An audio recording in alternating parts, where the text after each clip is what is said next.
ကိုရှေ့ခိုးပါ၏ဗျာ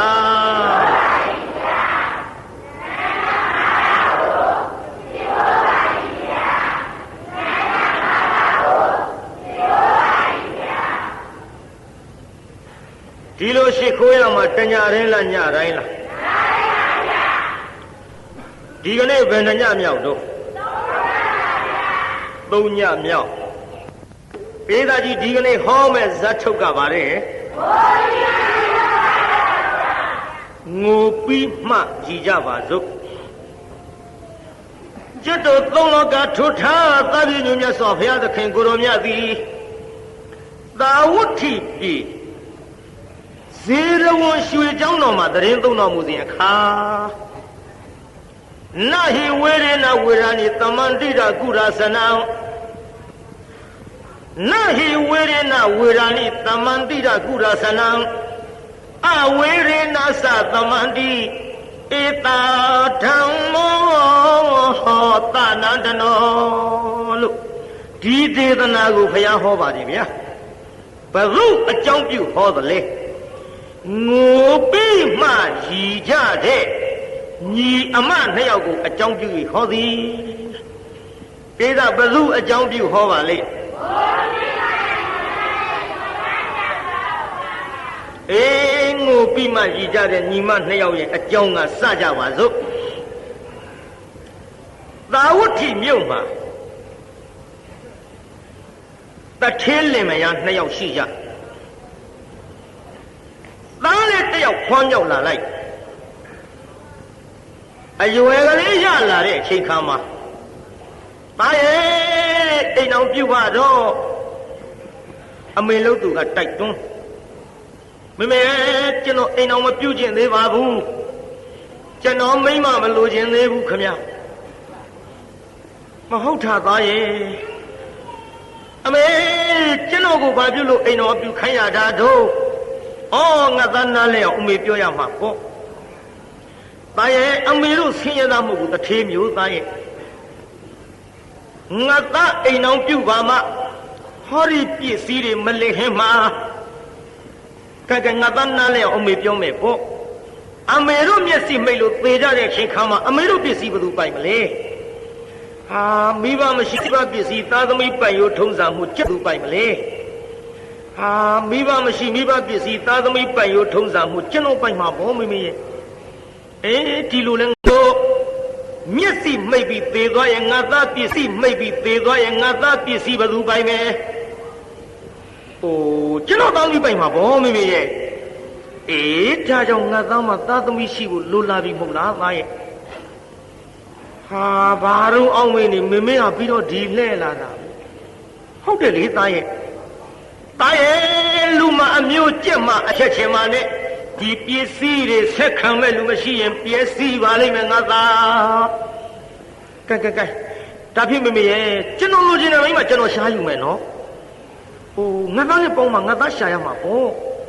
ငါသားကြိုက်နှစ်သက်တယ်ဆိုပြီးအဲ့ဒီမိမတွေ့လာကအိမ်တော်ပြုတ်ရင်အမေတို့ကျေနပ်လာပြီဟုတ်ကဲ့မေမေဆိုပြီးတော့သူကြိုက်တဲ့မိမသူရှားယူလိုက်သဘောသူကြိုက်တဲ့မိမသူရှားပြီးတော့ယူလိုက်ပြန်တော့လေ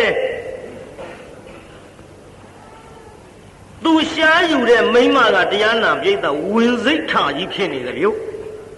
ပြိဿဘာကြီးဖြစ်နေဟဲ့ဝင်စိတ်ထားဆိုတာပါဠိမြန်မာလိုပြန်တော့မိမ့်မမြုံနဲ့ဟဲ့ပြိဿကြီးမြန်မာလိုပြန်တော့ပါတဲ့မိမ့်မမြုံ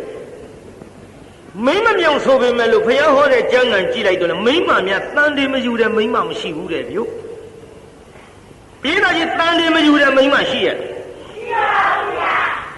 ရှင်မယားတန်တယ်မယူတဲ့မိမမရှိဘူးပြောပြီးရှင်မယားဒီဝင်စိတ်ထားမိမမြုံကြီးကဘာတော့ဗျာမယူတာပြောတာမှမဟုတ်ဘဲနဲ့မြုံတာပြောတာမြုံတဲ့အကြောင်းကလည်းဒီလိုရှိပိုးခဲရင်လည်းတန်တယ်ပြက်ခန္ဓာကိုယ်ထဲမှာပိုးတွေရှိပြီးတော့လေတန်တယ်လွဲတဲ့မိခင်ကအစာအတော့မဆင်ရင်လို့အပူစက်တွေစားရင်လည်းတန်တယ်ပြက်တယ်အလေးအပင်တွေရွက်ပြီးတော့အကုန်းအကွာအနေထိုင်မဆင်ခြင်းရင်လည်းတန်တယ်ပြက်တယ် မြုံတာတန်တယ်မယူလို့မဟုတ်ဘူး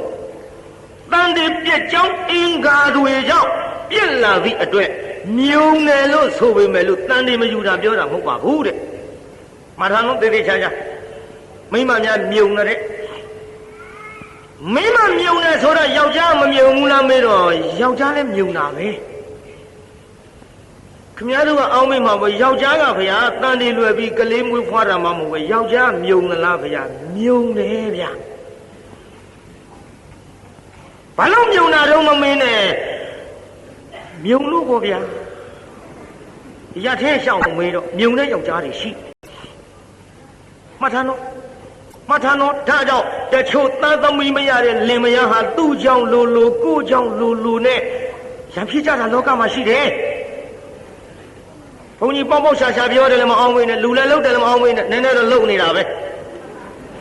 ကြောင့်တရားနာပြည်သားကြီးယောက်ျားလည်းမြုံပြီမိန်းမလည်းမြုံပြီအခုတရားနာပြည်သားကြီးမိန်းမကမြုံတာထင်ရှားစေခြင်းလို့ဖယားကိုယ်တော်များဟောတဲ့ဒေသနာဝင်စိတ်ထဆိုတဲ့ပါဠိကပြလာသည်မိမမြုံတော့သတ္တန်ဒီမခဘူးသတ္တန်ဒီမခတော့ရောက်ခမလုတ်သူကညီးတွားလာခက်တော့တာပါပဲသားရဲ့အမေတို့ရှာပေးစားရင်ဒီလိုဖြစ်မှာမဟုတ်ဘူးမင်းကိုယ်တိုင်အကြိုက်ကိုရှားယူလို့ဒီမိမမြုံဖြစ်နေပြီခက်တယ်သာသမီရစေခြင်းလို့အမျိုးမပြည့်စေခြင်းလို့အိမ်တောင်အပြုခိုင်းတာအခုတော့မိမမြုံဖြစ်နေတော့သာသမီမရဘဲနဲ့ဒီပစ္စည်းတွေဘယ်သူဆက်ခံမတို့သားစကားပြောပြီးညီးလာတဲ့အတန်ကိုချွေးမကကြားပြီပြုတ်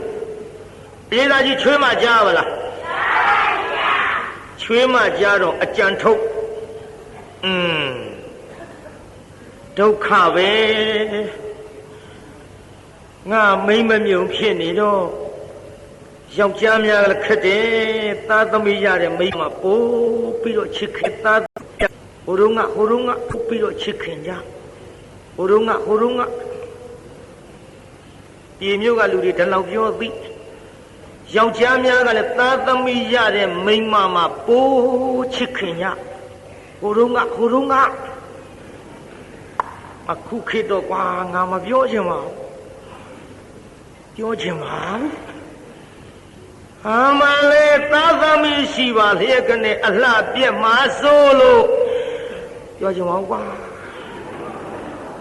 ငါလည်းမပြောချင်ဘူးနဲ့ရှားရှည်ထွက်နေတယ်ကဲပြန်သိမ့်လိုက်ကြပါစို့ကွာငါရှာဒါကြောင့်တရားနာပရိသတ်ကြီး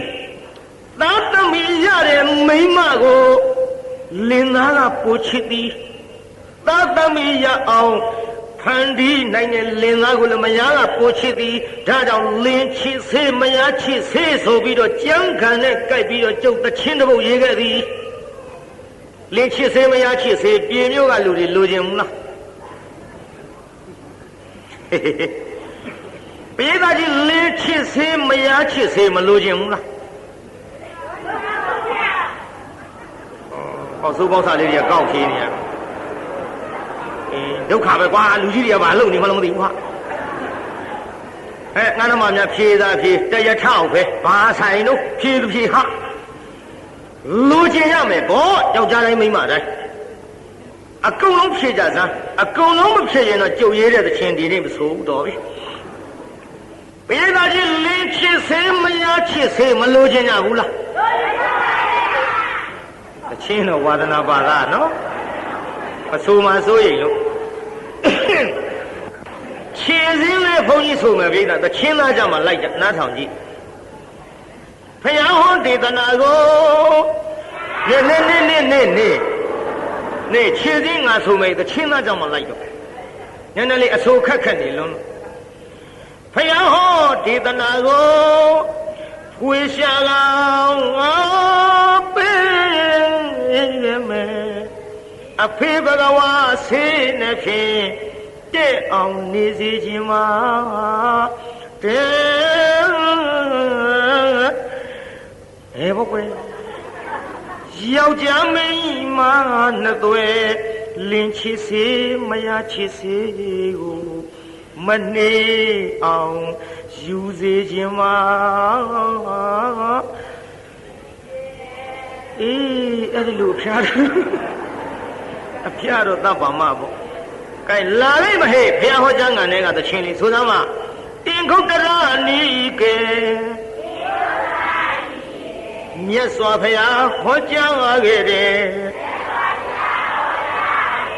ထင်ရှားအောင်နာစေခြင်းနဲ့မတုခာမတုဝေအဟုတ်ကိုထုတ်ပြတယ်အိမ်အောင်ရှင်းလင်းသာယောက်ျားများရဲ့အတွက်ကိုကွယ်ဘုရားဘဂဝါရဲ့ပုရိသသုထုတ်ဆောင်ပြခဲ့တယ်ပေချာလဲနားထောင်ဟဲ့ကြမ်းကန်နဲ့ကြိုက်ရည်မိမများလင်ချစ်တဲ့ဆေးကမာတုကာမသုတ်အင်္ဂုတ္တရနိကေဘုရားဟောယောက်ျားများမယားချစ်အင်္ဂုတ္တရနိကေမှာဘုရားဟောဘယ်နှစ်ပါးလဲမိမများမှလင်ချစ်တဲ့ဆေး၅ပါးရှိယောက်ျားများမှမယားချစ်တဲ့ဆေး၅ပါးရှိဒါတော့ပါလေဆိုလေဆမ်းမှာတော့ကြလာလိမ့်မယ်ဟဲ့အင်္ဂုတ္တရနိကေမြတ်စွာဘုရားဟောကြားခဲ့တယ်ထင်ရှားအောင်နာစေခြင်းနဲ့မတုကာမတုဝေကာမတုဝေအဟုတ်ကိုထုတ်ပြတယ်အိမ်အောင်ရှင်းလင်းသာယောက်ျားများရဲ့အတွက်ကိုကွယ်ဘုရားဘဂဝါရဲ့ပုရိသသုထုတ်ရုပ်ရည်လည်းချောရမယ်လက်တစ်ချောင်းရှုဟိဥစ္စာလည်းပေါ်ရမယ်အကျင့်သီလနှောလို့မပြည့်တဲ့သဘောနဲ့သာသမီလည်းရရမယ်အဲ့ဒါမှလင်းနဲ့မယားအများကြီးချစ်နိုင်တယ်လက်ချိုးရလားဘယ်နှခုတော့ဟဲ့ရုပ်ချောတာလဲသိတော့ပါပြီနော်ရုပ်ချောလို့မိန်းမရုပ်ချောလို့ယောက်ျားကချစ်တယ်ယောက်ျားရုပ်ချောလို့မိန်းမကချစ်တယ်ဆိုတော့လင်ချစ်စေးမယားချစ်စေးဒါကရှင်းပါတယ်ဥစ္စာပေါ်ရမယ်ဆိုတာလည်းရှင်းပါတယ်အကျင့်သီလနှောတဲ့ဘာလဲဟဲ့အကျင့်သီလဆိုတာမလုတ်တဲ့လူပြီးကိုလင်သားမှတပါးလော်လီဖောက်ပြန်ခြင်းမရှိဘဲနဲ့လင်ကိုနတ်ကဲ့သို့တယုတသေးလှုပ်ကြွေးလို့ရှိရင်ဒါလင်ကပူချစ်ပါတယ်ယောက်ျားကြပြန်တော့ထုံနည်း၎င်းပဲမိမယားမှတပါးမဖောက်ပြန်မဲနဲ့အကျင့်သီလရှိရင်မယားကပူချစ်ပါတယ်ဒါအကျင့်သီလနှောပြီးပဲအတူကောင်းတော့အကျယ်တွင်မပြောနိုင်ဘူးဇတ်ထုတ်ထဲဖြတ်ထည့်ရလို့နောက်တစ်ခုကမပြည့်တဲ့သဘောတဲ့လင်ကစီးပွားရေးရှာတဲ့အလုပ်ပြင်းပါနဲ့မယားကချက်ပြုတ်လုတ်ကင်ကျွေးပြီးတော့ထိမ့်သိမ့်ဆောင်ရှောက်မှုမပြင်းပါနဲ့စီးတဲ့ရေတဲ့ပိဿစီးတဲ့ရေလင်ရှာတဲ့ပစ္စည်းကစီးတဲ့ရေမယားကမယုံမဖိတ်အောင်သိသိတာကဆယ်တဲ့ကစင်းဆန်တပင်တင်းချစ်ချင်းမယားမျက်စပ်ပိုးဝင်ဆိုတာတွေခင်ဗျားတို့သိကြပြီးသားတွေပါဗျာဒါကြောင့်တရားနာပိသကြီးအင်မတန်ချစ်တဲ့လင်နဲ့မယားကိုတောင်းကကိုရလို့ကိုတာဝန်ကိုထမ်းရရင်ဒီအိမ်တော်ရေးตายပြီးတော့လင်ကမယားကိုချစ်သည်မယားကလင်ကိုချစ်သည်လေးခုနောက်တစ်ခုကဘာပါလဲသားသမီးရအဲ့ဒါကိုယောက်ျားများအတွက်လည်းဖျားပြထားတယ်မိန်းမအတွက်လည်းဖျားပြထားတယ်ဆိုတော့ဒါယောက်ျားများယုံတဲ့သဘောယောက်ျားများမြုံတဲ့သဘောဒီတိုင်းကျမ်းဂန်မှာထင်ရှားလာတာပေါ့ဒါကြောင့်မိန်းမလည်းမြုံတယ်ယောက်ျားလည်းမြုံတယ်ဆိုတဲ့သဘောပြေးသားကြီးသဘောပေါက်မလား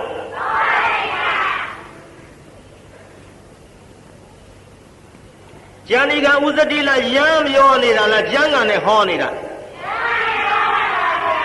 ကျမ်းဂန်နဲ့ဟောနေတာပရိသတ်ငါထားကြောင့်တရားနာပရိသတ်ရေယခုခမည်းတော်ပြောခဲ့တဲ့လင်ချစ်သေးမရချစ်သေးတဲ့မှာအခုဟောနေတဲ့မိမကဝင်စိတ်ထမိမမြုံဆိုတော့လင်ကချစ်ခဲ့လားပရိသတ်မချစ်ဘူးဟဲ့ရောက်ခမကတော့အပြစ်တင်မတင်ဘူးလားဟဲ့အဲ့ဒီတွေထုံမိမကြံစီပြီမဖြစ်ဘူးငါတော့နှင်ထုတ်တော့ငါကလည်းဝင်စိတ်ထားဖြစ်နေတယ်နှင်ထုတ်တော့မခံဘူးသူနဲ့ရွယ်လူဖြစ်တဲ့သူ့ထက်ငယ်တဲ့မိမပြိုလေးတယောက်ငါကိုယ်တိုင်ချောချောလှလှရှာပေးစားလိုက်ရင်တော့ငါလည်းပြစ်မယ်မထင်ဘူးငါကိုယ်တိုင်ရှာပေးစားသူကိုယ်တိုင်မိန်းကလေးတယောက်ရှောင်ရှာအဲ့တော့မယငယ်ဘဝနဲ့ဘသူကလက်ခံလိုက်မလို့အင်မတန်ဆင်းရဲတဲ့အထက်ကကလေးမှချောချောလှလှလေးသူရှောင်ရှာဒီကိစ္စတွေဟိုတုန်းကလည်းရှိကြတယ်ပေါ့လေအခုဆိုတော့ပြောပေါ်ရမလိုပါဘူးတန်းရှောင်ရှာရောပြိဿရှောက်ရှာတော့ကလေးမလေးကခိုရမဲ့လှလှပပလေးတွေ့မောင်ရဲ့ငါလည်းပြစ်မထားပါနဲ့တို့မှလေသားသမီးလည်းအမွေစားအမွေခံမရဘူးဒါကြောင့်မောင်ရဲ့သားသမီးအမွေစားအမွေခံရအောင်ဟောမိန်းကလေးတယောက်ချောချောလှလှတွေ့ထားတယ်အဲ့ဒါအငယ်ဘဝနဲ့ငါလည်းသဘောထားကြီးကြီးနဲ့ပေါင်းပါမယ်ဒါကြောင့်မောင်ရဲ့ဘက်နဲ့ထုံးခေါ်ပြမယ်ဆိုပြီးတော့မိမလှလေးပြလိုက်တော့လေနည်းနည်းတော့မေးရအောင်ဟိုကောင်ကြီးညင်းတာမညင်းတာထားတော့ပြေမြို့ကတကားတွေကျုပ်မေးကြည့်ရအောင်ဘယ်နဲ့တော့ပြေမြို့ကတကားတို့ခမည်းတော်မိမကိုယ်တိုင်ချောချောလှလှကလေးသဘောထားကြီးကြီးနဲ့တဲ့အောင်နေပါမယ်ဆိုပြီးတော့နောက်တစ်ယောက်ရှာပေးမယ်ဆိုရင်ပြေမြို့ကတကားတွေညင်းမလားမညင်းဘူးလားလို့မေးပါဦးရခမည်းတော်ကညင်းမှာပါနော်ညင်းမှာနဲ့တူပါရင်ကဲတရားနာပြည်သားမိမကိုယ်တိုင်ရှာပေးတာဘယ်ညင်းလိုက်မတော့မညင်းတော့မယကြီးမယငယ်ဘဝနဲ့နေလာခဲ့ကြတာပေါ့အဲ့ဒီရင်မယားအကြီးလို့သူရဲ့စိတ်ဓာတ်နားထောင်ကြည့်ငါမသားသမီးမရဘဲနဲ့ဒင်းရမလားတဲ့ဒီစိတ်ဓာတ်ငါမသားတန်ဒီခပြီးသားသမီးမရဘဲနဲ့ဒင်းကိုရမလားဟေးမရစီဘူးတယောက်ထဲကြံစီပြီးပါဇက်ကတွတ်နဲ့ညီကသားသမီးရရင်ညီကိုပိုချစ်မှာဟေးသားသမီးမရခင်တောင်မှအဟောင်းနဲ့အစ်စ်မတူလို့အခုငါအနာသိမ့်မကတ်ချင်တော့ဘူးညီလည်းသားသမီးမရဘူးမရဘူးဆိုပြီးကလေးမလေးဖြောင်းပြလို့ဟဲ့ညီမဘာတော့မှကြီးရဲ့ညီမရဲ့တဲ့ညီကိုညီမလေးအရင်လို့လေအောင်းမိတယ်ဟုတ်ကဲ့တော့ကျေးဇူးတင်ပါတယ်အမကြီးရဲ့ကျုပ်ခိုးရမယ်ဘဝအမတို့ကတထေးဆိုတော့အမကိုယ်တိုင်မဲ့ကျုပ်ကိုနားချပြီးတော့မရင်ငယ်ဘဝနဲ့ထားတော့အမကြီးအားလည်းကိုးပါတယ်ချစ်လည်းချစ်ပါတယ်အမရင်ငယ်ဆိုလေအောင်းမိပါတယ်အမကြီးကျုပ်ကိုလည်းစောင့်ရှောက်ပါမကြီးရဲ့အေးစောင့်ရှောက်ခင်လို့ပြောတာဟောအေးညီမလည်းဒီမဲ့ငါညီမအမကြီးပြောမယ်နော်သတ်တန်တွေများခလာရင်အမကြီးကိုပြောညီမတမဲမနေလိုက်နဲ့သတ်တန်တွေခရင်အမကြီးကိုပြောဓမ္မညီမအမကြီးကလေဟောသာသမီမမွေးဖွားဘူးပေမဲ့လို့အသက်ကြီးတော့ညိထက်တနည်းတော့ပါတယ်အေးပါတယ်ညီမရဲ့ဘာဖြစ်လို့လဲဆိုတော့သတ်တန်တွေကိစ္စငါတို့ကကိုယ်တိုင်မမွေးဖွားရတော့လေကြာဘူးနာဝရှိထားတယ်ဒါကြောင့်ငါညီမတန်နေခိုင်းရင်အမကြီးကိုပြောအမကြီးစောင့်ရှောက်ပါရစေစောင့်ရှောက်ပါရစေဆိုပြောတော့ကောင်းပါပြီမကြီးရဲ့အမကြီးပြောပါမယ်ဆိုပြီးတော့နင်းလာခဲ့ရာသာတန်နေခါပြီယုတ်သာတန်နေခါတော့အမကြီးသွားပြောအမကြီးဟဲ့ညီမပါတော့ကျုပ်သားတွေခါပြီမကြီးအေးအော်ငါညီမဟိုအပူဆက်တွေမစားနဲ့နော်အလေးပင်လည်းမရွက်နဲ့နော်ထင်းမဖြတ်လည်းညီမအမဖြတ်မယ်ချစ်တရားရောစောင်းရှောက်တရားရောအကူအညီပေးတရားရောနဲ့စကားလေးတွေမျက်နှာချိုသွေးပြောလာရမှ ကလေးမလေးအစာတဲ့တန်ဒီပြက်တဲ့ဆေးထဲကျွေးလိုက်ပါရောဗျာကဲပြည့်ရောဗျပြည့်ပြီးတစ်ချိန်ပြန်တော့ကလေးမလေးသိရှာဘူးအမှတ်တမဲ့ပဲပေါ့ဟဲဘာပြုလို့ပါလဲဟုတ်တော့ဘာပြုလို့ပါလဲသိဘူးပြက်တာပဲသိတယ်ဘာပြုလို့မှသူမသိဘူးဒီလိုနေလာကြရနောက်တစ်ချိန်တန်လေးခပြန်တော့အမကြီးကိုပြောပြဒီလိုတန်လေးပြက်တဲ့ဆင်းနဲ့ရောကျွေးနှစ်ကြိမ်ပြက်ခဲ့ပြီပြက်ပြီးတော့လာလိုက်တာဒီကနေ့ကလေးမလေးရေစိတ်ထွက်လာခဲ့ရေအိုးလေးနဲ့မိမ၃ယောက်နဲ့သွားတွေ့ဟဲ့ညီမဘာတော့မတို့ရဲ့တို့ကြီးမှုပြောရအောင်ငါကြီးပါမေးတာကိုမှန်ပြောနော်ညီသားသမီးလည်းမရဘူးအမကြီးရဲ့ကျုပ်လေသားတရီခါတော့ခတယ်တော့ဟဲ့ခပြီးဘာလို့မရတာတော့ညောင်တဲ့စကားလေးတွေမျက်မဲ့ဘောကိုအကြောင်းကိုဒီမဲ့ငါညီမညီသားတန်လေးခပြီးတော့မရတာအကြောင်းထဲကျွေးလိုက်ပါရောဗျာအကြီးတောင်ကြီးပြည့်ရလားဒီတစ်ချိန်ပြန်တော့ကလေးမလေးသိရှာဘူးအမှတ်တမဲ့ပဲပေါ့ဟဲဘာပြုလို့ပါလဲဟုတ်တော့ဘာပြုလို့ပါလဲမိမကြီးလည်းသွားမပြောနဲ့နော်မိမကြီးတောင်မေးရအောင်မယ်ဟိုဒီတန်ဒီတီတဲ့ကိစ္စနဲ့ပတ်သက်ခပြန်တော့အမကြီးကိုပြောပြဒီလိုတန်ဒီပြက်တဲ့ဆင်းနဲ့ရောကျွေးနှစ်ကြိမ်ပြက်ခဲ့ပြီပြက်ပြီးတော့လာလိုက်တာဒီကနေ့ကလေးမလေးရေစိတ်ထွက်လာခဲ့ရေအိုးလေးနဲ့မိမ၃ယောက်နဲ့သွားတွေ့ဟဲ့ညီမဘာတော့မတို့ရဲ့တို့ကြီးမှုပြောရအောင်ငါကြီးပါကိုအောင်မပြောမှာပေါ့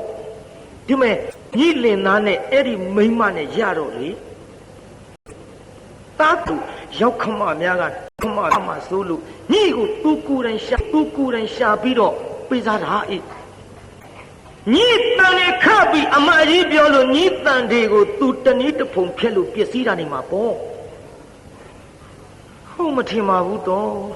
အလေငန်းကြီးမှာဒါတော့ညီလဲစဉ်းစားပေါ့တို့သွားအောင်မယ်နော်တော်ကြတို့ပြောတယ်လို့သွားမပြောလိုက်နဲ့ညီမရဲ့တို့စိတ်ဆိုးနေအောင်မယ်ဒီလိုနဲ့တရားနာပြေသာမိန်းမ၃ယောက်ကပြောပြီးထွက်သွားမိန်းမ၃ယောက်ကပြောပြီးထွက်သွားကလေးမလေးကရေတွင်းနှခမ်းမော်ထိုင်လို့တရားနာပြေသာခေါင်းမူလေးပေါင်မော်တင်လို့ရေတွင်းနှခမ်းဆိုလို့ဟိုနှုတ်သီးကြီးပြောတာမဟုတ်ဘူးဘေးမှာတရားနာပြေသာပတ်ထားတဲ့ဥဒ္ဒတိုင်းနှခမ်းအောင်မလေးရေတွင်းနှခမ်းမော်တက်ထိုင်တယ်မအောင်မင်းနဲ့ရေတွင်းပေါင်နှခမ်းလေးပေါ်ထိုင်ပြီးတော့တရားနာပြေသာခေါင်းမူလေးပေါင်မော်တင်လို့အမများပြောသွားတာဟုတ်များနေမလားလာပြမိမိမကြီးတယောက်ဟဲ့ညီရေဦးနဲ့ရေတွေခတ်ထားလို့ပြည့်ပြီးပြန်လေးဘူးလားဘာလုပ်နေဟုတ်တော့ဟဲ့ညီငုံနေတယ်ဟုတ်ကဲ့တော်တော်ရေငိုတာတခြားမဟုတ်ပါဘူးဆင်းလဲဆင်းရဲတယ်တော့ကျုပ်ခိုကိုရမဲ့တယ်ဘဝပြီးတော့လေမရငယ်ဘဝနဲ့ကျုပ်နေရတာသိတယ်မဟုတ်လားလေညီမရငယ်ဘဝနဲ့နေရပြီမဲ့ဆင်းရဲသလားမဆင်းရဲပါဘူးတော့အမကြီးကလည်းညီမအရင်လို့စောင့်ရှောက်ပါရဲ့ဒါပေမဲ့လို့ခုနေ့ကအမများကပြောသွားတော့ကျုပ်လေတန်နေခပြီးတော့သားသမီးမရတာ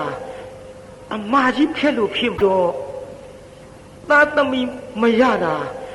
အဲ့ဒါသိမှန်တာပေါ့ဒီမဲ့ညီမညီအမကြီးကိုတန်နေခတာပြောသလားကျုပ်ပြောမိပါတယ်တော့ဘယ်နဲ့ကြိမ်ခနှစ်ကြိမ်တော့ကျုပ်ပြောမိပါတယ်တော့ဘယ်နဲ့ခနှစ်ကြိမ်တော့ဒီတစ်ခါတန်နေခရင်ဟဲ့ဘတ်တူမဒီတစ်ခါတန်နေခရင်လေညီအမကြီးမပြောနဲ့တန်နေခပြီးညီအမကြီးမပြောလို့သားသမီးမရရင်ဒါပဲငါလည်းပဲဓာတ်တယ်မပြောနဲ့အဲ့ဒီမိမကြီးပြောသွားတာဟုတ်တယ်မယုံရင်ညီမပြောမဲ့ထားကြည့်တော့ကောင်းမယ်နော်ဟုတ်ကဲ့တော့ ကလေးမလေးမျက်ရည်ကျလေဒီလောက်ထီအောင်လေအမကြီးငါအပေါ်ဒီစိတ်မျိုးထားမထင်ပါဘူးဒါပေမဲ့လို့လေသူတို့ပြောတာသိရအောင်ငါမပြောဘဲထားအောင်မပြောဘဲထားအောင်ဆိုပြီးတော့အိမ်ပြန်သွားနောက်တစ်ဖန်တန်တေခါတော့အမကြီးကိုမပြောတော့ပြီပြောရင်လားပြိဿ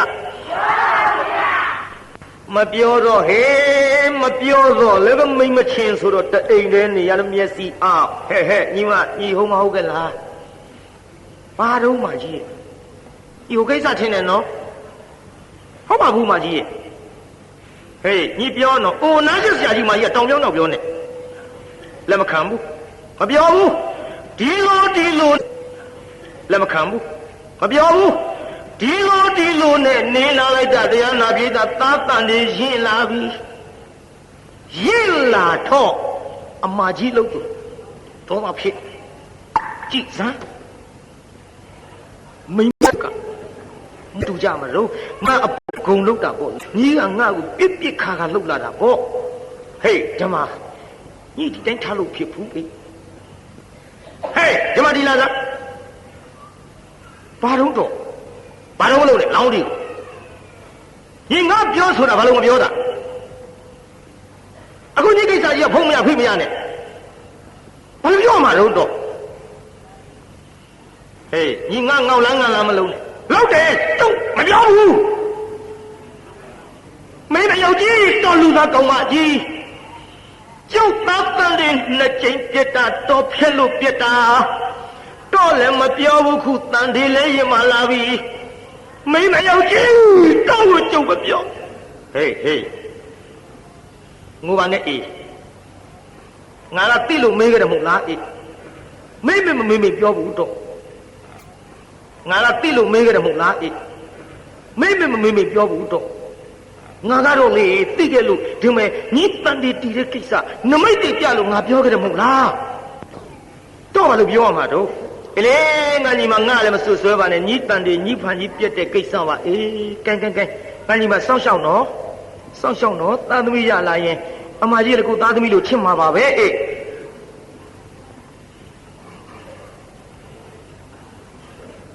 ဒီလိုမျိုးနဲ့ချိုးသွေးပြောပြီးတော့လာရမှာ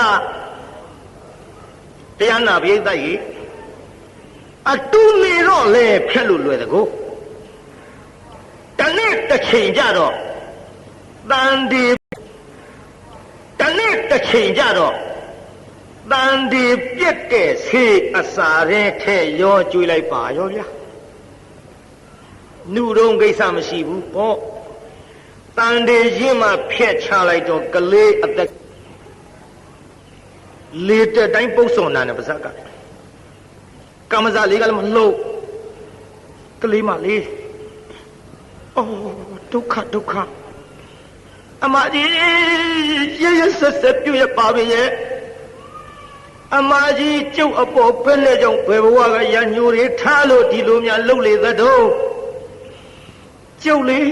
နေရတော့မယ်ဟုတ်ပါဘူးဝင်းထဲကသတ္တရီကလည်းမလှုပ်မရှားနဲ့ပါဇက်ကလေတဲ့တိုင်းပုတ်စော်နာမီဘေဘီအတွင်းကလေးဘေဘီတပါအာကြီး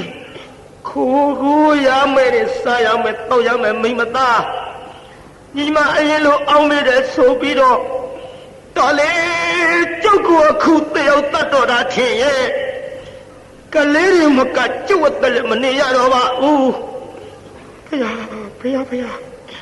ဟမလေးမျက်စိတွေလည်းပြလာပြီကြည့်လို့လည်းမမြင်တော့ဘူးကျုပ်လေဒီဘဝတော့ကိုပဲလေးလည်းမနိုင်တော့ပါဘူးဒီဘဝကလေးသေးုံနဲ့မကကျုပ်ကိုလည်းသေအောင်တတ်တဲ့မိမယုတ်ကြီးမို့ဒီဘဝတော့မနိုင်ပေမဲ့လို့ဟောနောက်ဘဝကျုပ်ဘလို့ဖြစ်ပြီးတော့တော်သားသမီးတွေကိုစားနိုင်ရပါလို့ဤတော့ကလေးတွေကိုကျုပ်ဘလို့ဖြစ်ပြီးတော့စားနိုင်ရပါလို့ဤမေတို့ဖေတို့ကျုပ်ကြရပါအောင်ကျုပ်မနေရတော့ဘူးထင်ပါရဲ့အားရကျုပ်ပဲသေပါကိုင်းကျုပ်မောလှတယ်ကိုင်းဟုတ်သားသေမမင်းမသေမပြောရတဲ့ဘုန်းကြီးမသက်သာဘူး cái biết là gì về và làm gì ta su đông biết là gì về và làm gì ta su đông qua là hệ mấy mà nhà su đông là về trong xe à con mi gồm mà sâu xe xe na thằng gì bỏ cái lẽ mà lẽ về qua rồi đi ăn nào biết ta ấy cái lẽ mà lẽ cái ấy em bà phía đông số đó chiao người lý doa phía cái đó cái lẽ mà lẽ ấy em bà phía bây giờ thế sao quá tu luyện là bây giờ thế sao quá đó hey đi làm bao không quên ba đâu nhỉ à đâu mà lâu này quên là ông nhớ gì ba đâu nhỉ à đâu mà lâu này quên là ông nhớ gì mấy mấy người về đó là gì ta đâu ya tu lu cái này tu lu tì ra đã vậy yo tì ra một phú quên yo tì ra một phú cái nàyပြောlên sang này đó mà thu vào bây giờ là mình ngápပြောlà mình chỉ đoán màပြောnè hey cái mà mình anh nghe tì ra mình chỉ ta lú bia hey mà bia này ngáp mà naပြောđó bao nhiêu lú lấy bia hey bao nhiêu lú mà rung quên ta này khai à mà chỉပြောsố tu này chính phép lú cái mà lấy gì thương vậy thoát là đủ này tuổi lúပြောmi bù thế mà biểu này lú biểu này cái sao mình nghe cái mà biểu lú đã tát tan mà biểu lú đã tát tan này mình yêu tham cái đó cái biển đó bây giờ là cái số bây giờ đây là nào bây giờ đại thong nè thong này đã về ông của thong này về thong này thu được dạy được thằng anh này mày á chỉ cả về rồi em mà chết mà cái lễ khi đi bây giờ chỉ mày á chỉ cả em mà vào đó thì mày á anh nghe cả chết mà chết u để bảo đảm chết cái lễ để mùi đánh trong mà cả cùng xa rồi bây giờ gì chết mà cái lễ cả à to số đấy trong mà ngã ta có mấy đi xa ba đi vào rồi nên ngà mà này nó ba gu nên ngà bia lô xí là ngà gu tiền xa rồi ngà ở tết đó ở đây mà khám bu đi vào ngà ta có mấy xa này ông nó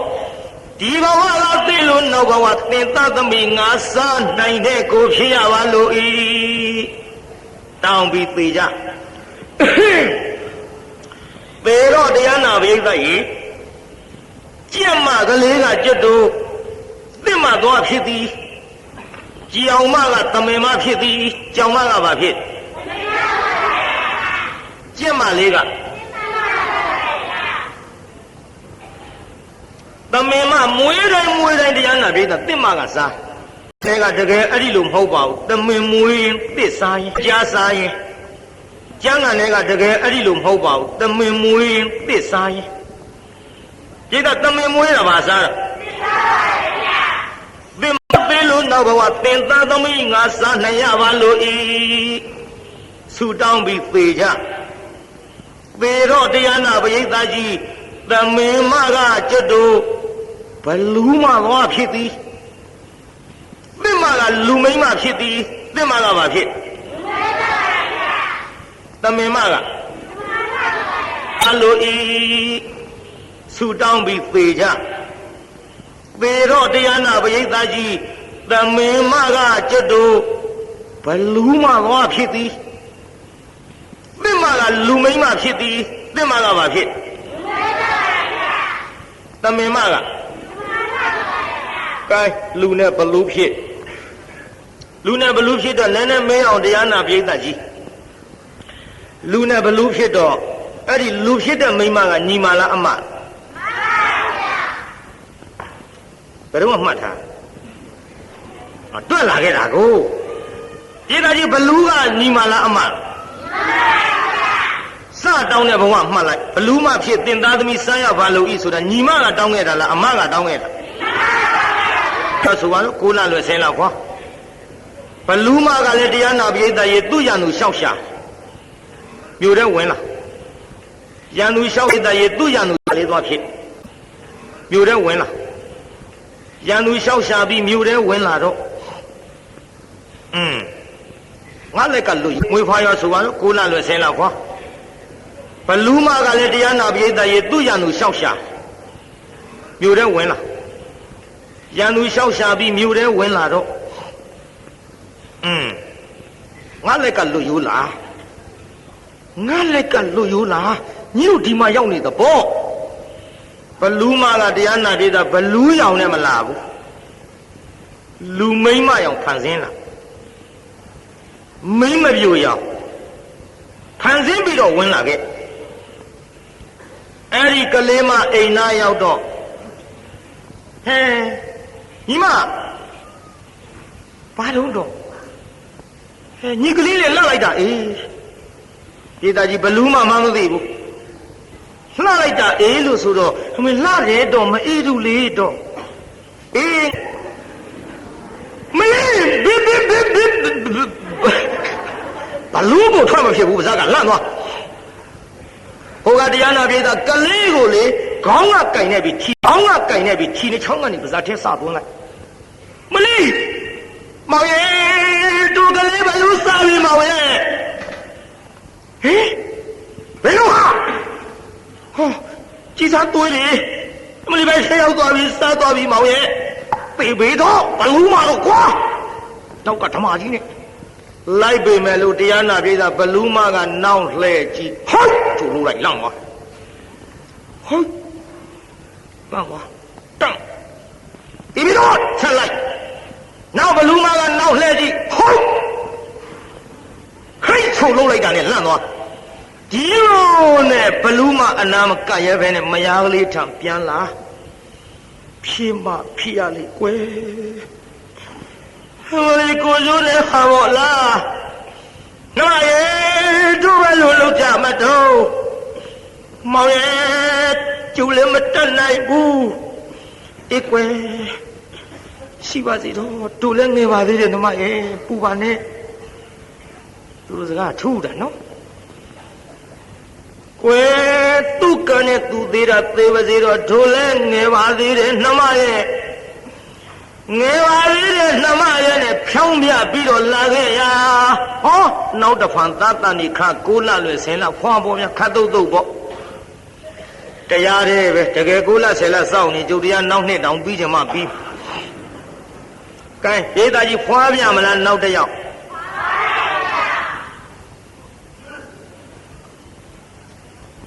နောက်တစ်ယောက်ဖွာပြန်တော့တရားနာပိဋကရေလာပြန်ပြီဘလူးမဒီလိုပဲတရားနာပိဋကမိမ့်မကြိုအောင်ဖန်ဆင်းလာခဲ့တဏခါပါမဏိနဲ့ဆံမင်းကလေးဖားရချလို့လင်လုံးတဲ့လူကတော့တရားနာပိဋကဒီနောက်သားတစ်ယောက်ရကြတဲ့ကဓာတ်ကိုထက်အောင်သွေးထားတာဓာတ်ကိုထက်အောင်သွေးထားတာဓာတ်ထက်အောင်သွေးထားပြီးတရားနာပိဋကလင်လုံးတဲ့လူကလည်းအိမ်ထဲဝင်အသွားပေါက်လာပြီခုနှစ်ကမိဘလူးမဟောကလေးလေးပွေးလို့အိမ်မက်မျက်နှာပြူလမ်းပဲကြောပေးနောက်ကရောက်လာပြီးတရားနာပိဋကကလေးပွေးပြီးနှုတ်ချိုတိုက်ကျွေးနေတဲ့မိမရဲ့ခေါင်းပေါ်ကနေလက်ကြီးနဲ့ဟောဒီတိုင်းနိုင်လက်ကြီးမြင်လိုက်မလေးဟေးပေးဘလူးမပေးငါကလေးပေးတရားနာပိဋကရဲ့ခြေတော်ကလေးကသူကဆွဲတာဟိုကခေါင်းကြီးကအုပ်ဆွဲတယ်တခါတည်း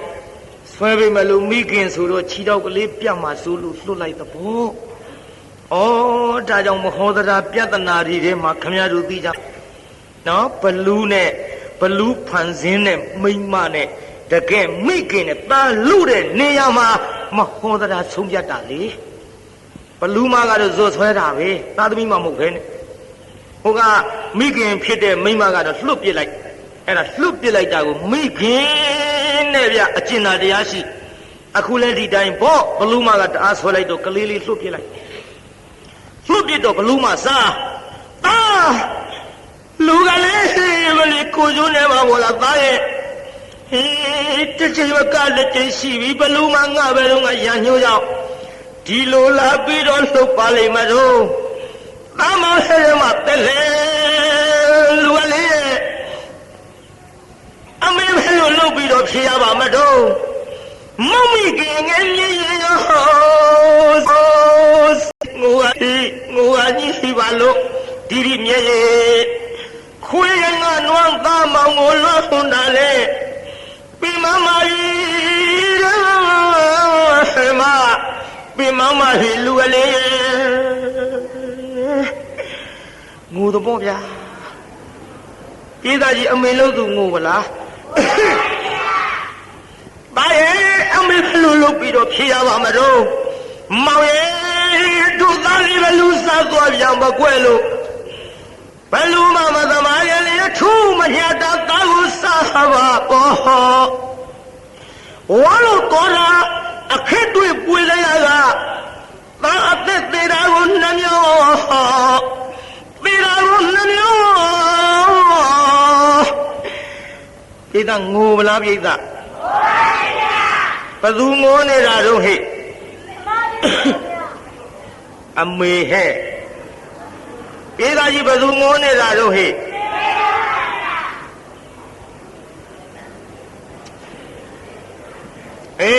ဘုန်းကြီးကကိုယ်စလဲငိုပြီးအမေလို့သူဘလူမသမားရဲ့လေထူးမညာတာတာကိုစားပါပေါ်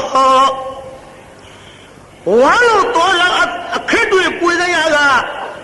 သာအသက်သေးတာကိုနှမျောသေးတာကိုနှမျောငိုရင်ငါသားကြီးသေးတာအမေနှမျောလာကြီးရဲ့အမေငိုလို့မစင်းတော့ပါဘူးသားရဲ့လူကလေးရဲ့နှထွေယူလို့ရွှေကနှုတ်ရည်မခံငေမောအသေးဘဝဆွမ်းငင်လို့သွားတယ်ကွယ်ဟမမင်းသားအတွေ့အမေမောတွေးရတာနှမျောဖြေလို့ဖြေမရနိုင်ပါဘူးငိုတာဗျာကြားလားဧကကြီးငိုဘူးလားပြိတ္တာအမေဖြေလို့မရပါဘူးလို့ငိုနေတော့လင်းလို့သူကလည်းအာပေနှမဒီမျိုးနေလို့ဖြစ်ပါဘူးကွယ်ဒီတခါတန်နေခရင်ဝေးရာကိုသွားပြီးတော့ဖွာကြပါစို့ဒီလိုနေလာရမှတရားနာပရိသတ်ရေဟောနောက်တစ်ဖန်တန်နေခတော့ဒီမနေဘူးအဝေးမြို့သွားပြီးတော့ရွှေမျိုးတွေရှိကြဖွာကြရွှေမျိုးတွေရှိရဖွာတော့သားကလေးလည်းမတ်တက်ပြေးကြီးပြင်းလာပြီပေါ့ကြီးပြင်းတော့တရားနာပရိသတ်အဲ့ဒီကလေးပွေချီးပြီးတော့မြူးပြီးတော့ပြန်လာကြဒီရွယ်ဆိုရင်တော့ဘလူစားလွတ်လောက်ပြီးကလေးကလည်းသွားနိုင်လာနိုင်ပြီးနိုင်လွားနိုင်ပြီးဆိုပြီးတော့ပြန်လာကြပြန်အလာမှတရားနာပရိသတ်ဘလူမကလည်းဒီတစ်ပတ်တရားနာပရိသတ်ရေဝုဒ္ဓဝနမင်းကြီးထံရေကန်းလိုက်သွားရပရိသတ်ဘလူမကဘာလုပ်လိုက်သွား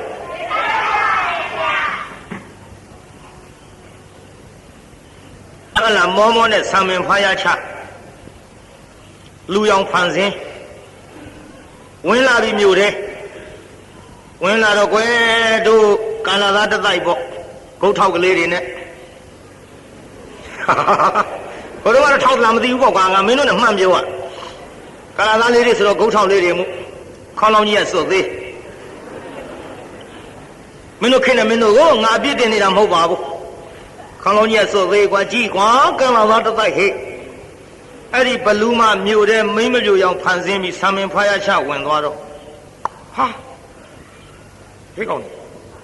တင်လှပါလားကွာဟာဒုံးမျိုးတွေတလုံးလှတာမရှိဘူးကွာ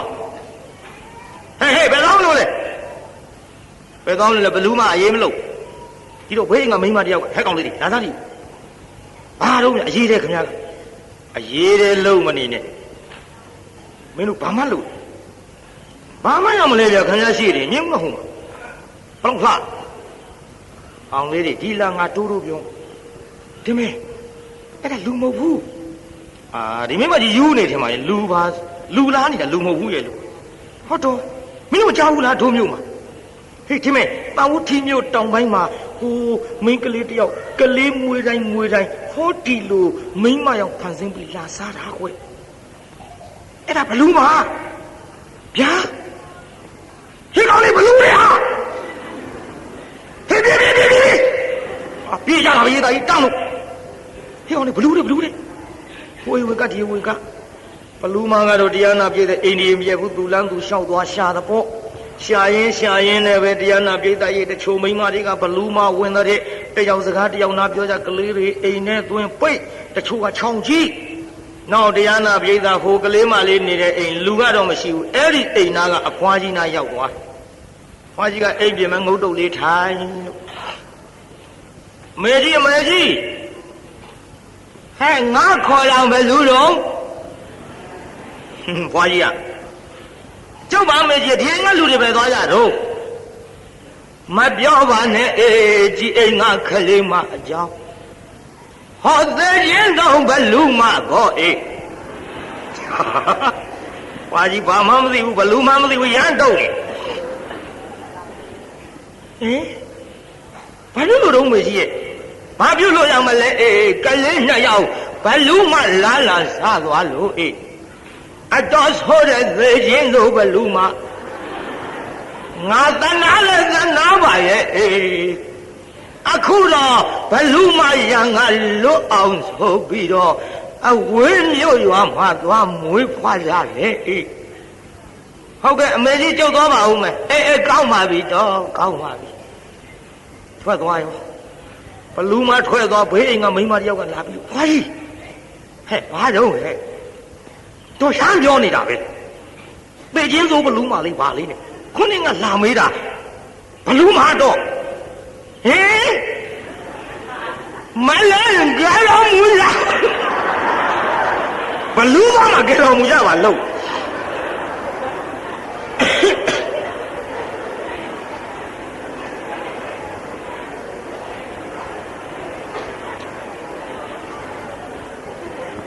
Dane Diana Vizay a Pajila Palelan, Tenny or Manena Naiva. Paluma Galenga, Luyula, Sobido Zolai, Alapiala, Bido, Miesofaya, Joe and the Apa, Limayana, Kalili, the Lazy Chibido, Ye Chuja. Bobby, Paluma. Luyula. Loyola, Kalido, a Tochibian Lageja. Not a sa. Summit. Summit, Dinokli. Peda Lin Chu Kaimatusa. Maya Yin Chudo Lin Chini Dumasao. Balua Amago, Lua Tigo, Tina Mashing a bit of Mofu. They woo that Yauja Chitado to Masayabu. Bimachima Sam. Now they are not a Lin Chu. Who may my look at what Kalili cheat out of me, Oga. Eh? Maui? Hey, pardon, ma. Baloo. Baloo to the one. Tiana be the Langi. My part, my ye. Maybe you live, la. Ye got Nabuni there. Oh, the Mamma. A man you live, Agua. Pemajo Yamado, Maui, the Kedo, Hollywood, you know, Panzim Bido, Lala Bido, Sada Jalabi, Tilo Mima, Panzim Bido, and Nana of Palushita, Jomaleo, Jodali, Jochi, Bido, and Yaso Bido, Sobi, Luganoga like Peter Hurokuma, you hear that. So, I have any money. Niona Pandi, the young Canada. Hey, Lua! Yahoo Yai Baluma no Lady, hope to Langwa. And now tell like Baluma, hope to Langwa. Tilo Diana did a Galeva did and yes of Yakana Gudi Takezo window. Yes of Yachi Mumo Kalili Chalu. Yes, oh yeah, I get over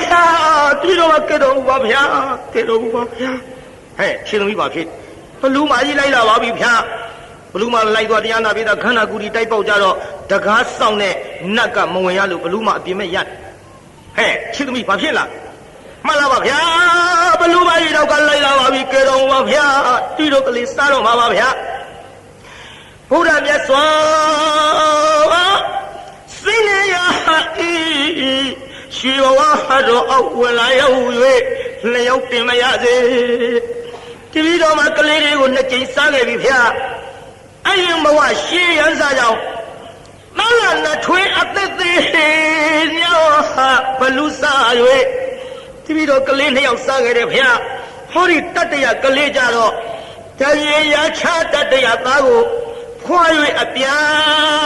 David Haluzani Mona Pianga of Hia, Yanu me, Masau Quinahu, Atim Mania. Lula itu kalima apu ya Allah kemalomua phaya kemalomua phaya habale belum lagi phaya lauka belum ngura bao ya ngura bao ngura che tami tik mapu ne nga phaya than yau ka tin do apu man namya pyaw ya he yi do anana thwet ji sa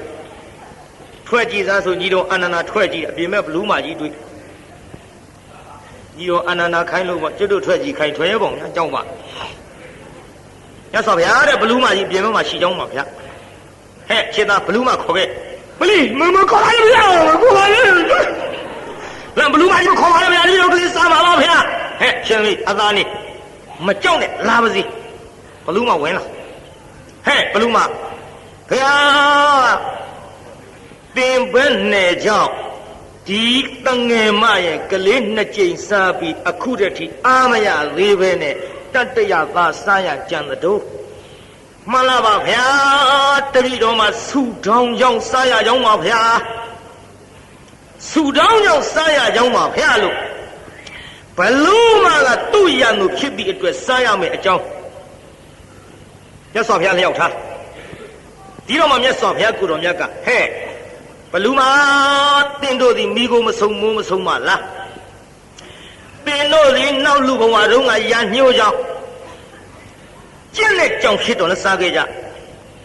တမင်းနဲ့တစ်ဖြစ်တော်လည်းစားခဲ့ကြအခုဘလူနဲ့လူဖြစ်ကြတော့လည်းစားကြပြန်ပြီမိကိုမဆုံမိုးမဆုံကြောင်းနဲ့ကြွက်လို့ကြီးကန်းနဲ့ခင်းပုတ်လို့ဝန်နဲ့ကြို့ပင်ဆောင်လို့ကမ္ဘာရန်စားတွေဖြစ်ကြလိမ့်မယ်ဟဲ့ကဲဝန်နဲ့ကြို့ပင်ဆောင်နည်းနည်းလေးတော့ပြောရအောင်ကျိတ်တော့ဝန်တကောင်ကကြို့ပင်အောက်အိတ်ကြို့ပင်အောက်အိတ်တော့ကြို့ပင်ဆောင်နာကငါတစ်ပင်အောက်အိတ်ရမလားလို့တစ်ကိုင်းချိုးချတစ်ကိုင်းချိုးချတော့သူ့တစ်ပင်အောက်အိတ်ယုံလေးနဲ့တစ်တပင်ကောင်းတော့ငှက်တစ်တောင်းခိုးတစ်ခက်ပေါ်တောင်ငါမခိုးပါဘူးအရိတ်ကလေးခိုးတာနဲ့တစ်ကိုင်းချိုးချတွေ့ကြသေးတာပေါ့ရန်ညိုးနဲ့ထွက်သွားတော့လေသမားတယောက်လမ်းတွေ့အတင်းလည်းတော့ပဲတော့ငါတဘိုးတုံးသွားခုတ်လို့ဘာသာခုတ်အာတို့တော့နဘဲသားတို့ဘာတို့ကျုံရကြပန်းခုတ်တာမဟုတ်ဘူးတဲ့တဘိုးတုံးလှုပ်တဲ့နေရာကျို့သားအကောင်းဆုံးတဲ့ဗျာဝန်ကဒါနဲ့တရားနာပြေးတာကျို့ပင်သွားလှဲ့ရောလဲကနီကျို့ပင်ဆောင်နဲ့ရောက်လာအတင်းလည်းသမားဘာပြုလို့ငါကျို့ပင်ခုတ်ငါစားတော့ကျို့သားခုတ်ဖို့စိတ်ကူးမရှိပါဘူးတဲ့ဟိုနာတွေ့တဲ့ဝန်တကောင်ကတဘိုးတုံးလောက်တာကျို့သားကောင်းတယ်ဆိုလို့ကြည်စမ်းတစ်ပင်ရိတ်အိတ်ငါတစ်ကိုင်းချိုးချလို့ငါတစ်ပင်အခုတ်ခိုင်းတယ်ဝန်သင်လည်းထားရိုးလားအသင်လည်းသမားသင်တို့လှဲဥဖို့လှုပ်တဲ့ခါဘာနဲ့လှုပ်တို့တော့ခိုင်နဲ့ကျွဲရည်တို့ဘာတို့လှုပ်တာမဟုတ်ဘူးလှဲဥဖို့လှုပ်တဲ့နေရာဝန်ရည်အကောင်းဆုံးကိုင်းကျိုးပင်လှဲထမ်းသွားပြီးတော့လမ်းတွေ့တဲ့ဝန်ပြန်သက်ဝန်ရည်ခွာသွားတော့နှစ်ဦးသလုံးဆုံးပြီဘူးလားပြိဿပေးသားကြီးနှစ်ဦးသလုံးဆုံးဘူးလားဒါကြောင့်ရန်ညှိုးအမတန်ကြောက်စရာကောင်းပါသဖြင့်ဘုရားကိုယ်တော်မြတ်ကနာဟိဝေရဏဝေဒာနိတမန္တိတာကုရသနာအဝေရဏသတမန္တိဧကဓမ္မောသနာတနောရဲ့လို့ဟောဒေသနာဓမ္မလေးပါဌပြလိုက်တော့ဘလူးမသည်ဒိဋ္ဌိနဲ့ဝိစီကိစ္စကွာ၍သောတာပန်ဖြစ်ရောပြုနေအောင်ပြီးသေးဘူးသောတာပန်ဖြစ်တယ်ဆိုရင်ပြန်ရင်စိတ်ကြီးပေါ့နေအောင်80နာထောင်လား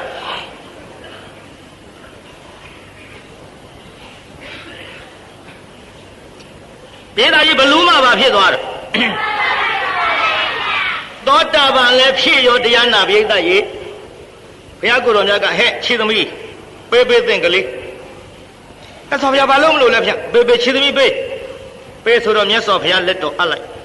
မြတ်စွာဘုရားဘလူးမကြီးလက်ထဲလှမလုပ်ပါနဲ့ဗျာသစ္စာပါလိမ့်မယ်ဗျာမလုပ်ပါနဲ့ဗျာဟဲ့သမီးမပူနဲ့မ မပူနဲ့ဆိုဘလူးမလက်ထဲအလိုက်တော့ဘလူးမကဘယ်စားတော့ပြေးသားကလေးလေးကြည့်ပြီးတော့ပြုံးပြေးသားကလေးလေးကြည့်ပြီးပါဖြစ်ပြုံးပြီးနောက်ဘလူးမကြီးမျက်ရည်ချပြုံးမျက်ရည်ပေါ့လေပြေးသားကြီးဗာမျက်ရည်ငါတရားမနေ့လည်းပြုံးမျက်ရည်ဒီနေ့လည်းပြုံးမျက်ရည်ပြုံးပြီးမျက်ရည်ကြတယ်ပြုံးမျက်ရည်ဆိုတဲ့ဇာကဒါမျိုးနေမှာဘောလို့ထဲ့ပြောอ่ะကြည့်ပြုံးတာကဘာပြုလို့တော့မှားနေတဲ့အယူကြီးကွာလို့သူများအသက်တတ်ခြင်းအမှုကိုမပြုဘဲနဲ့အယူမှန်ရသွားလို့တရားသဘောနဲ့ပြုံးငါမှားတာတွေပျောက်ပြီတဲ့မျက်ရည်ကြတာကတော့သောတာပန်ဖြစ်သည့်အတွက်သူများအသက်ကိုမစားတော့ဘူးလေသူများအသက်ကိုမစားရသဖြင့်ငါအတွက်အစာအတွက်ခက်တော့ပြီအစားစာအတွက်မျက်ရည်ကြဟဲ့ဘလူးမသင်ပြုံးတာမျက်ရည်ကြတာဘာတော့လို့ဆိုတော့အဲ့ဒီအကြောင်းမြတ်စွာဘုရားလျှောက်ထားတော့မှဂိုင်းမပူနဲ့ဟဲ့ခြေသမီးယော့နင်ကလေးဘလူးမထံကပြန်ယူလူမစားတော့ဘူးဒီဘလူးမဒီလူမတတ်တော့ဘူးသင်အမကြီးအစာအတွက်ခက်ပြီးဒါကြောင့်သင်အိမ်ခေါ်သွားသင်ကျွေးမွေးပေတော့ကလေးလေးချီပြီးတော့တရားနာပြေသာဘလူးမတစ်လှဲ့သူတစ်လှဲ့ချီလို့ဘလူးမလည်းကန်ညီမတော့ပါတော့တယောက်ကိုတယောက်တစ်လှဲ့စီတတ်စားကြလို့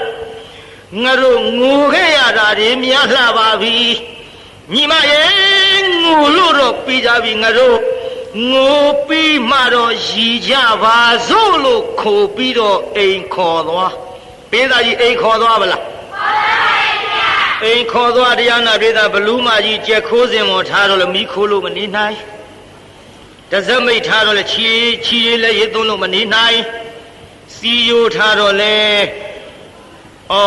ရွာတဲ့ဟာတွေလည်းခက်သားပဲစီယိုထားတော့လည်းခိုးနန်းဒီနန်းနေကြောင်မနေနိုင်တော့တရားနာပြေသာညောင်မင်းကြီးအောက်ကွန်းလေးဆောက်ပေးတဲ့နတ်စင်လေးလူပေါ့အဲ့ဒီမှာနေရတော့လေသောတာပန်ဘလူးမကလူမစားသဖြင့်သူ့မြင်တဲ့လူတွေလောက်မှစိုးရင်လို့ဘလူးမကြီးကမမြင်အောင်ပုံနေရတယ်ပြိဿနောက်တော့တရားနာပြိဿကြီးအဲ့ဒီလိုနေရောက်မှသူကမိုးနမိတ်ကိုသိလာသည်ဒီနှစ်မိုးခေါင်လိုက်မယ်ဒီနှစ်မိုးများလိုက်မယ်ဟဲ့ငါညီမဒီနှစ်မိုးအားကြီးများလိုက်မယ်ဘသူကယူတယ်ပြောတောင်ထိတ်တဲ့ဆိုင်ပြက်ဘူးဗျာဟဲ့ငါညီမဒီနှစ်မိုးနေလိုက်မယ်မိုးခေါင်လိုက်မယ်ဘသူကယူတယ်ပြောချောင်းလဲကောင်ကန်လဲကောင်ဆင်းဆိုင်ပေးသာဒီလိုမိုးနမိတ်သိတဲ့ဘလူးမကြီးများပြေမြို့ကလိုချင်ဘူးလားတို့တော့ကြောက်ပါဗျာဘလူးမလိုချင်ပါနဲ့ဟဲ့တို့အခုမိုးလေဝသဌာနကကြေညာနေတာနဲ့အဲ့ဒီလိုမိုးနမိတ်တွေပြောပြတော့သူများမိုးခေါင်တယ်သူမခေါင်ဘူးသူများမိုးဖြတ်တယ်သူမပြက်ဘူးဒီလိုနဲ့တရားနာပိဋကကြီးစီးပွားတွေဖြစ်လာတော့ဟဲ့ညီဘယ်နဲ့ကြောင့်စီးပွားဖြစ်လာတာတို့ဖြစ်ဆိုတော့တဲ့ကျုပ်အမကြီးတယောက်ရှိတယ်တဲ့အမကြီးကမိုးနမိတ်သိတယ်တော့ဒါကြောင့်လေအမကြီးကပြောပြလို့ကျုပ်ဒီလိုစီးပွားဖြစ်လာတာတော်လဲကိုးကွယ်ကြပါလားတော်လဲပူဇော်ကြပါလားလို့ဆိုတော့ဒါဖြင့်တို့လဲပူဇော်ပါရစေနတ်ကွန်းဆောင်တရားနာပိဋကကြီးဓာပေါင်းလာပြီးနေတိုင်းတင်းတင်ပြီးတော့နေကြတဲ့လေဆောင်နာခေါ်တဲ့ခမည်းတော်ပြောနေတဲ့ပုံမကြီးဆိုတာလေလူတွေမြင်မှစိုးပြီးတော့ပုံနေရလို့ခိုးတုံးကတော့ပုံမကြီးပေါ့ဒါပေမဲ့လို့အခုလူတွေကပုံမကြီးနတ်ဆိုပြီးတော့တင်ကြသည်အခုတည်းထိလေဆောင်နာဖြစ်တဲ့ဒီဘလူးမှာတရားနာပိဋကလူအများပူဇော်ပတ်တာလျက်ရှိဘူးလားပိဋကကြီးရှိပါရဲ့ဒါကြောင့်တရားနာပိဋကကြီးခေါ်တဲ့ခမည်းတော်သိထားကြတဲ့လေဆောင်နာရဲ့ဇလံကာလိယခိနီဆိုတဲ့ဇတ်ထုတ်ကိုကျုပ်ငိုပြီးမှရည်ကြပါအမိပေးတာဒီကနေ့ည12နာရီခွဲခမည်းတော်လည်းပေးတေကုတ်ကထိုင်းနေတာပဲကိုကိုင်ပြီးပါပြီမေတ္တာပို့အောင်ခဏလေးပြဆိုစမ်းပါ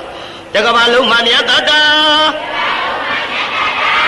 ချမ်းသာကိုစိတ်မြဲပါစေအားလုံးကိုယနေ့ညကြွရောက်လာကြတဲ့တရားနာပိဋကကြီးချမ်းသာကြပါစေအားလုံးကိုယနေ့ညကြွရောက်လာကြတဲ့တရားနာပိဋကကြီးကျမ်းမာကြပါစေ အိမ်ပြန်ပို့ကြပါစို့အတ္တကေဟေပြောသမျှဟောသမျှတွေကသဘောမကြပဲအပြစ်တွေ့ခဲ့လျင်ရှင်းလင်းနေဘုံလုံးစိတ်တွေပြစ်ပြရသိသိသောမိမိတို့အင်္ဂါဌာနသို့